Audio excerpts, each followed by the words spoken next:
All right, so now I'm done with my bustier. As you can see, the lining and the fabric.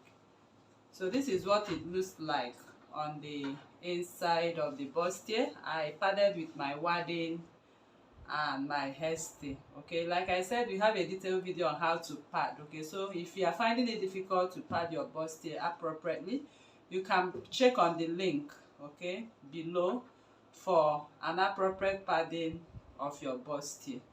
So it's only the fabric I padded, okay, with my wadding or feasible fleece, but for the lining there is no padding. Okay, so I'm setting the front piece aside now, and we want to go over to the back.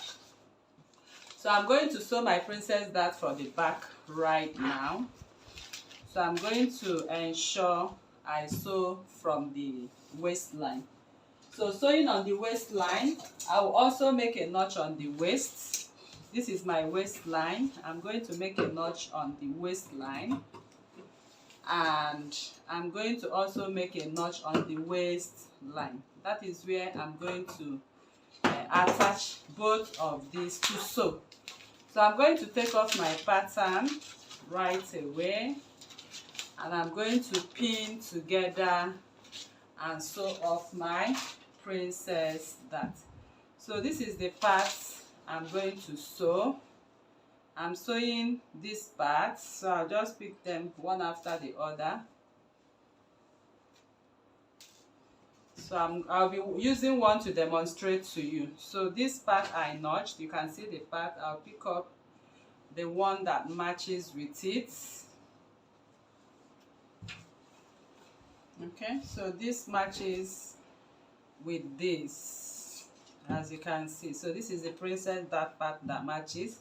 So this is the notch I made for the waistline. I'm going to pin them together, as you can see. So if you are notching, please be careful you don't eat too much into your seam allowance. Remember, we added 0.5 inch right here for our seam allowance. So I'll just pin from the waistline to the hem. Okay, then as I'm sewing this part, I'll be aligning it accordingly.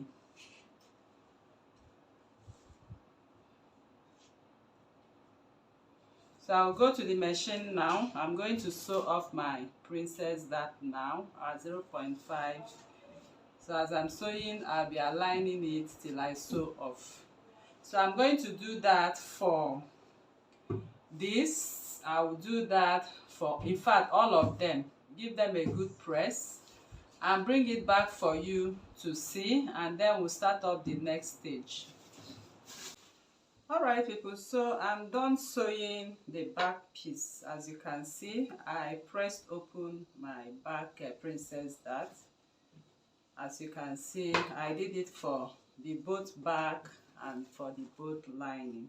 Okay, so once you are done sewing your princess dart, this is what you are going to have. Remember, we added 1 inch when we were drafting to accommodate the sewing of this dart.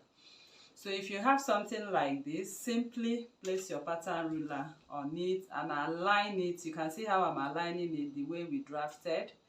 I'll keep pushing it up till it aligns. Okay, it aligns with what I have right here. I'll just come in with my chalk, fabric chalk, and make a mark. So you can see the mark. So simply I'm going to blend that part off so it runs into the armhole.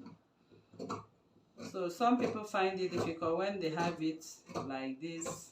So it's better you have an excess than you have a shortage, because if you don't add the 1 inch at this point, you have this at this point and you'll be looking for something to patch up. So it's better you take off the little excess.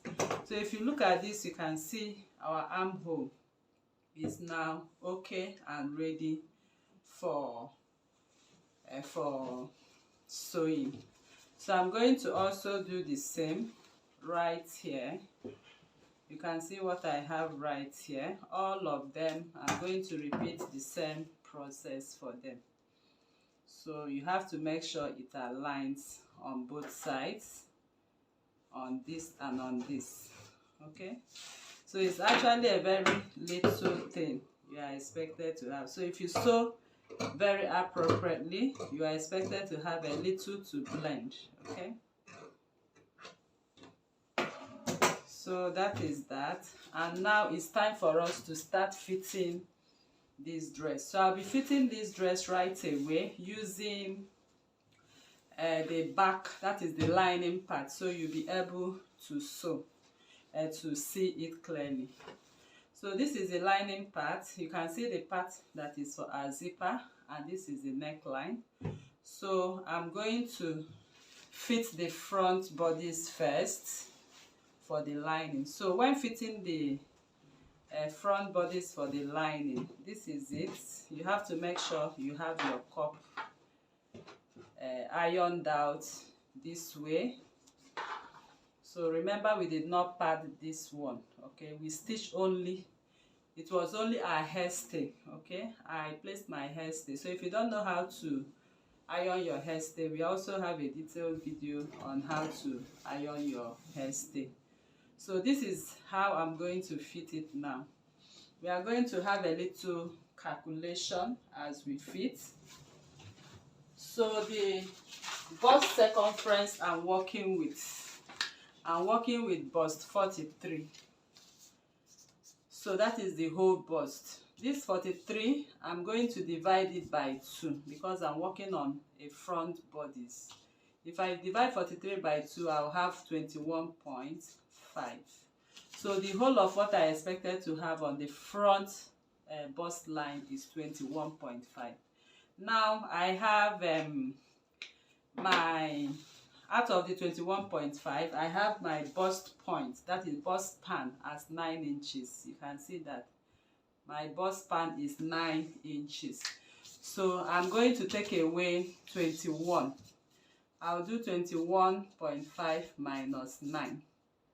Okay, so if I do 21.5 minus 9, I'll be left with 12.5. So this 12.5, I'm going to share it from here to here and from here to here.